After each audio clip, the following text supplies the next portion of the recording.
नाज़रीन गडाब विझो पिपरी जे अल्लाह बख्श हिमायती ॻोठ वटि ॿोॾि मुतासिर मरीज़नि जे इलाज लाइ फ्री तिबी मेडिकल कैंप लगाई वई। वधीक तफ़सील पेश आहे मंज़ूर सोलंगी जी हिन रिपोर्ट में।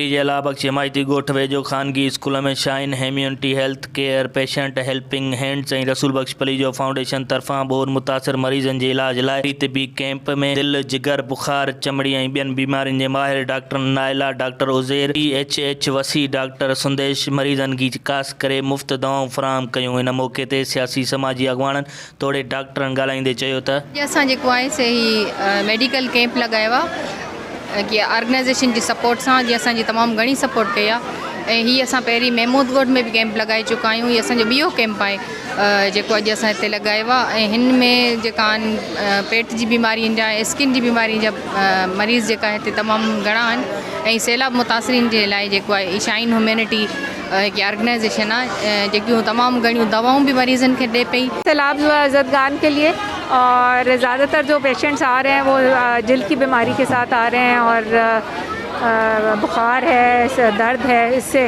ज़्यादातर वही लोग आ रहे हैं। बस अल्लाह करे कि ये जल्दी ये इन लोगों की जो मुसीबत है वो जल्दी टल जाए और जल्दी जो है ये वापस अपने इलाकों पे चले जाएं क्योंकि वाकई ज़रूरतमंद है ये लोग को। इस वक्त स्किन का एक डिज़ीज़ है स्केबीज़ नामी वो हो रहा है और ज़्यादा खून की कमी है। बच्चों में ज़्यादातर पेट ख़राब के केस आ रहे हैं हमारे पास। इस वक्त हमारे साथ ताउन कर रहे हैं पेशेंट हेल्पिंग हैंड्स जो कि जिना के बच्चों ने एक ऑर्गेनाइजेशन बनाई थी और ये हम उन लोगों को देख रहे हैं जो लोग इंटीरियर सिंध से नीचे की तरफ आ गए हैं, कराची की तरफ आ गए हैं और इन लोगों को प्लीज़ नहीं भूलें।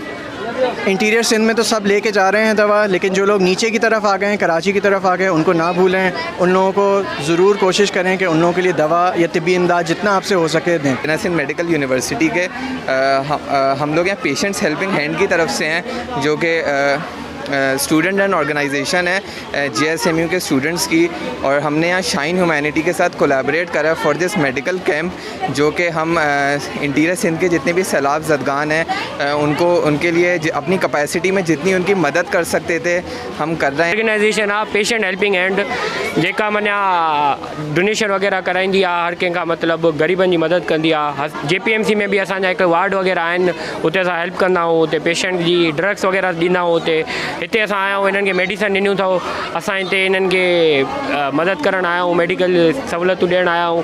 हे ॿोॾि मुतासिर हिन ऑर्गेनाइजेशन आहे असांजी जिना में ई जेकी ग़रीबनि जी वग़ैरह हेल्प कंदी आहे। उन ऑर्गेनाइजेशन में ही शाइन सां गॾु शाइन और NGO आहे, उन सां गॾु मिली करे असां अॼु हिते पिपरी शहर में आया आहियूं, पिपरी ॻोठ में आया आहियूं। ॿोॾि मुतासिरीन जॾहिं असांखे ख़बर पई ॿोॾि मुतासिरीन हिते रहनि था कैंप में, जेके बुखार ज़ुकाम वग़ैरह जंहिंखे सही जगह नथी मिले, ज़ुकाम बुखार वग़ैरह बीमारियुनि वग़ैरह में वञनि था, असां पंहिंजी दवायूं वग़ैरह वठी हिते आयासीं।